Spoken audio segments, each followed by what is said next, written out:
सुशांत जब भी घर आते तो शिखा अजीब सी परेशान हो जाती। पानी का गिलास सुशांत के बजाय पापा को पकड़ाने चली जाती और किताब कापी किचन में रख देती और जाकर कोने में खड़ी हो जाती। फिर उसके पापा आवाज़ लगाते तब आकर बैठती। उस दिन भी यही सब हुआ। सुशांत ने एक बार नजरें उठाई और फिर अपने काम में लग गया, लेकिन एक मीठी सी मुस्कान आ गई थी उसके चेहरे पर, जिसे महसूस करके शिखा झेप गई। अब सुशांत को भी शरारत सूझी और झट से उठ खड़े हुए और बोला, अच्छा तो अब चलते हैं। शिखा तड़प गई। उसने कहा, फिर कब मिलेंगे? सुशांत ने गुस्से में कहा, अब कभी नहीं मिलूंगा, तुम बहुत डिस्टर्ब करती हो। शिखा रानी सूरत बनाकर पेन उठा लिया। सुशांत अपना पेन किसी को नहीं देते और ना ही छोड़कर जा सकते थे। तभी डोरबेल बजने की आवाज़ सुनाई दी। शिखा ने जाकर दरवाज़ा खोला तो खुशी के मारे उछल पड़ी। उसकी बड़ी दीदी दिशा और जीजू खड़े थे। दीदी से गले मिलकर फिर अंदर के कमरे में ले गई। तभी शिखा के पापा ने कहा, सुशांत तुम अपनी पढ़ाई पूरी करके जाओ। सुशांत रुक गए और वापस टेबल पर आकर अपना काम शुरू कर दिया। तभी अचानक बादल गरजने लगे, बिजली कड़कने लगी और घर की बिजली कट गई। सुशांत ने सर पकड़ लिया। चुलबुली सी शिखा एक लैंप लेकर आई और फरमान जारी किया, बहुत तेज बारिश आ रही है, चुपचाप यहाँ बैठकर काम कीजिए, घर जाने की ज़रूरत नहीं है।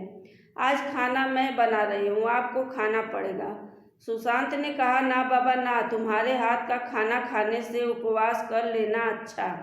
तुम बिल्ली चूहे की कीमा और कॉकरोच के पकोड़े खिलाओगी, मैं तो चला अपने घर, माँ के हाथों से गरम गरम रोटी सब्जी खाकर चैन से सो जाऊंगा।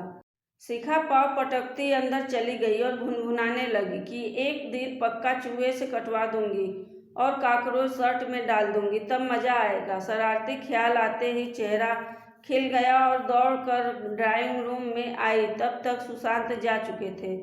जीजू ने शिखा को छेड़ते हुए कहा कि चलो दिशा, हम वापस चले जाते हैं, यहाँ मेरी कोई कद्र नहीं है। अब तो पड़ोसी पड़ोसी की आँख मिचौली हो रही है। तभी माँ ने आवाज़ लगाई, चलो सब लोग खाना खाओ और बाकी बातें कल करना जी भर के। फिर सब लोगों ने खाना खाया। फिर सभी अपने अपने कमरे में सोने चले गए। शिखा ने भी तकिया लिया और चादर तानकर सोने की कोशिश करने लगी, लेकिन नींद उसकी आंखों से कोसों दूर चली गई। शिखा सोचने लगी कि सावन तो सचमुच आया है, दिशा दीदी और जीजू भी आए हैं, तीज का त्यौहार भी मनाना है। अच्छा है, कल झूले हम सब खूब झूलेंगे। फिर सुशांत का चेहरा आंखों के सामने आ गया। अब शिखा बार बार करवटें बदल रही थी। तब रीना ने शिखा के गाल पर 2 चपट लगाई और कही, तुम तो सोती रहोगी देर तक, अपनी नींद पूरी कर लोगी, लेकिन मुझे तो जल्दी उठना है। चुपचाप एक करवट सो जा, नहीं तो छत पर चली जा। शिखा ने शैतानी से देखते हुए कहा, कल पक्का छत पर जाकर सो जाऊंगी और मुझे उठाकर लाने के लिए सुशांत को भेज देना। और मुंह दाबकर हंसने लगी।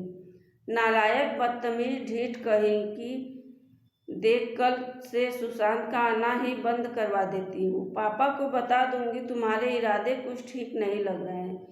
कल को तुम कोई कांड कर दो तो बेचारा शरीफ इंसान बेमौत मर जाएगा।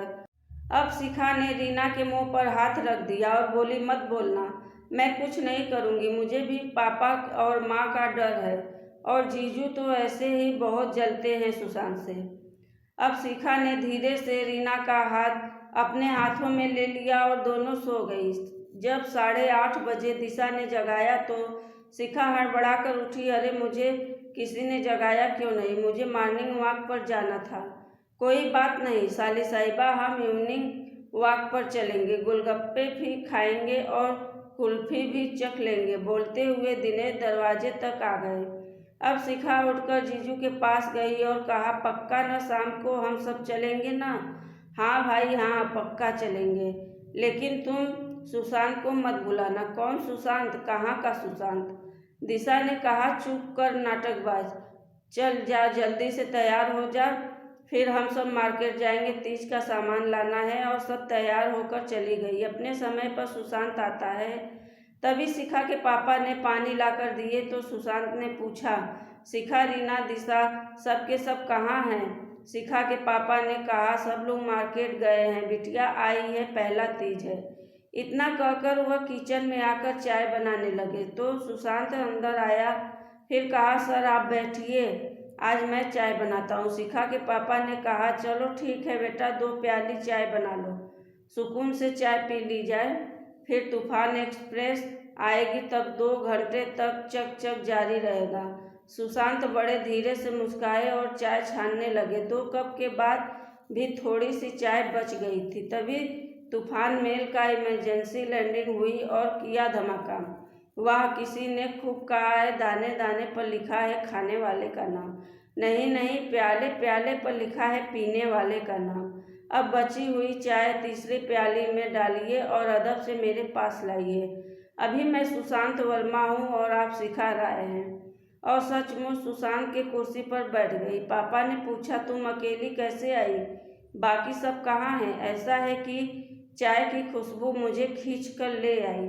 सुशांत एक प्याली चाय बड़े अदब से बेगम के खिदमत में पेश किया। चाय पीकर शिखा ने कान पकड़कर सॉरी कहा और फर्श पर बैठ गई। सुशांत ने झिड़कते हुए कहा, चलो हो गया, नाटक मत करो, बर्तन धोकर झाड़ू पोछा कर लो, तुम्हारे जीजू आए हैं, उनकी खातिरदारी का इंतजाम करो। नहीं, मुझे कुछ नहीं आता है, आप सिखा देंगे तब सीख लूँगी। अब शिखा अंदर चली गई क्योंकि दूसरे दिन तीज का त्यौहार था। सबने मिलकर खूब तैयारियां की, झूले लगाए गए, पकवान बनाए गए, मेहंदी रचाई जा रही थी।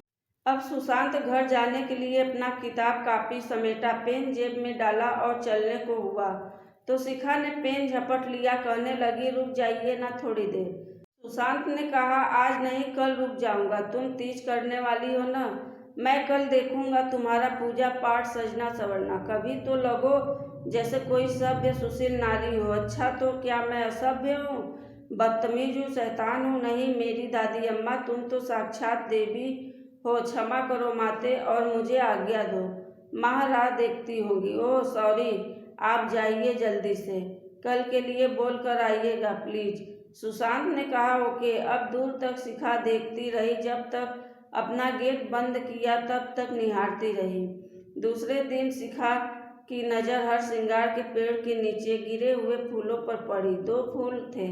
बेइंतहा खुशी हुई क्योंकि हर श्रृंगार का फूल खिलने का मौसम खत्म हो चुका था। सावन में कभी नहीं खिलता है। सभी लोग बहुत प्रसन्न हुए। फिर दिशा को दुल्हन की तरह सजाया गया। यह उसका पहला तीज का व्रत था। पंडित जी आए, पूजा शुरू हुई, लेकिन शिखा का मन पूजा में बिल्कुल नहीं लग रहा था। पूजा संपन्न हुई, आरती भी हो गई। अब सब लोग झूला झूलने के बाद रीना और शिखा को झूलना था, मगर शिखा को तो इंतजार था किसी और का, इसलिए बेमन से शिखा रीना के साथ झूले पर बैठी और इतनी लंबी पैगे मारी कि झूला दूसरे पेड़ से टकराते हुए पलट गया। रस्सी टूट गई और दोनों बहनें धम्म से नीचे गिर गई। आवाज़ बड़ी जोर की आई। सब लोग दौड़कर पहुंचे। दोनों बहनों को उठाकर देखा गया। कुछ खास चोट नहीं दिखाई दी, मगर शिखा जोर जोर से रो रही थी। शायद अंदरूनी चोट हो, दूसरे दिन उजागर होगा। दिशा ने दूध हल्दी गर्म करके ले आई। रीना ने तो पी लिया, मगर शिखा के नाटक खत्म नहीं हो रहे थे। बारी बारी से सबने कोशिश कर ली, मगर टस से मस नहीं हुई। थक हार कर सभी ने छोड़ दिया, लेकिन बाहर लेटी लेटी शिखा बेहोश हो गई थी। तभी सुशांत वहां पहुंचे और शिखा को इस हालत में देखकर चीख निकल गई। नहीं, तुम नहीं जा सकती इस तरह मुझे छोड़कर, तुम ऐसा नहीं कर सकती हो, पागलों की तरह सुशांत बोले जा रहे थे। दिशा और रीना भी बाहर आ गई और हंसते हुए कहा, आप भी इसके झांसे में आ गए? एक नंबर की नाटकबाज है वो, बेमतलब बहाने बना रही है, कामचोर कहीं की। सुशांत ने सभी को दिखाया कि शिखा बेहोश है। पास वाले डॉक्टर अग्रहरी को बुलाया गया। उन्होंने देखकर बताया कि सर में चोट लगी है और इसे तुरंत हॉस्पिटल ले जाना चाहिए।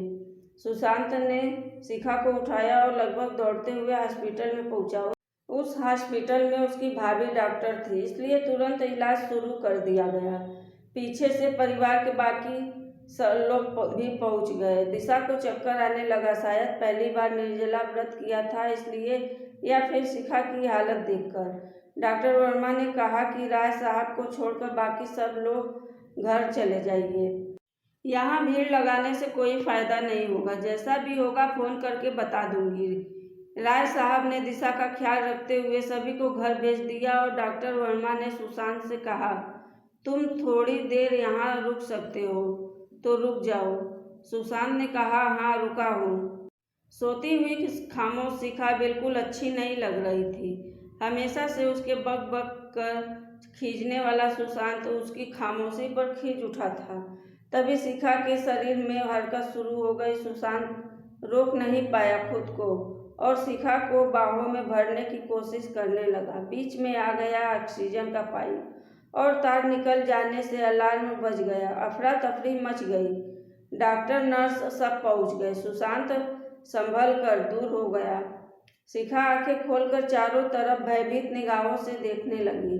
सुशांत पर नजरें पड़ते ही उछल पड़ी और एकदम से लिपट गई। फिर एकदम से झटक दिया। तुम कितने जोर से धक्का मार दिया जो मैं पेड़ से टकराते हुए गिर गई।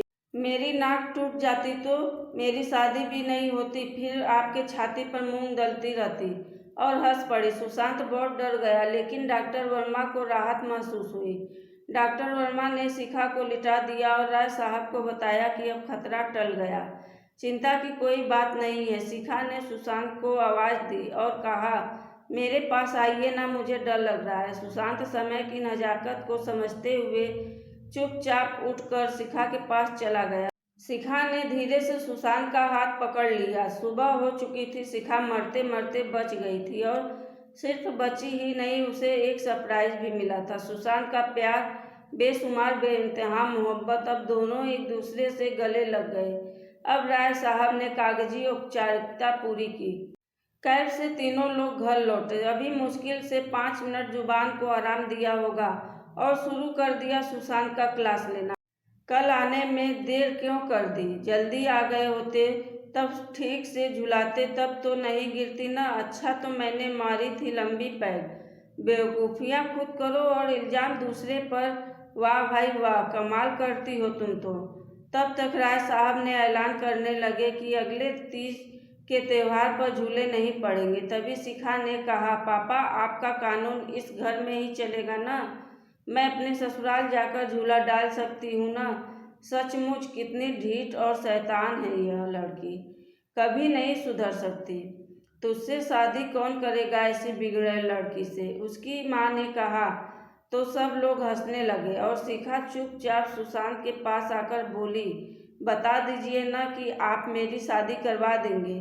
सुशांत ने कहा, मुझे भरी जवानी में गंजा होने का शौक नहीं है। कौन करेगा तुमसे शादी? 100 जूते पड़ेंगे उसे। शिखा ने कहा, एक सुपर आइडिया दूँ? हाँ बोलो। मुझसे कोई शादी नहीं करेगा तो ना करे, मैं ही कर लूँगी आपसे शादी। फिर तो आपको 100 जूते नहीं पड़ेंगे ना, और मुझे मिल जाएगा मेरे सपनों का राजकुमार। शिखा के दिमाग का फितूर है यह सब, या फिर उसका कोई बेहुदा मजाक। चाहे जो कुछ भी हो, लेकिन शिखा के आंखों में जो खुशियाँ झलक रही थी उसे गम में बदलना कोई नहीं चाहता था। कितने बड़े हादसे से बची है अभी अभी, इसलिए कोई भी उसे किसी तरह का तनाव नहीं देना चाहता था। सुशांत ने शिखा को देखा तो शिखा खो गई सुशांत की आंखों में। फिर एक दिन राय साहब ने सुशांत से पूछा, शिखा तुम्हें पसंद है तो मैं तुम दोनों की शादी करा दूँ? सुशांत ने कहा, हाँ शिखा मुझे पसंद है। फिर दोनों की शादी हो गई। धन्यवाद।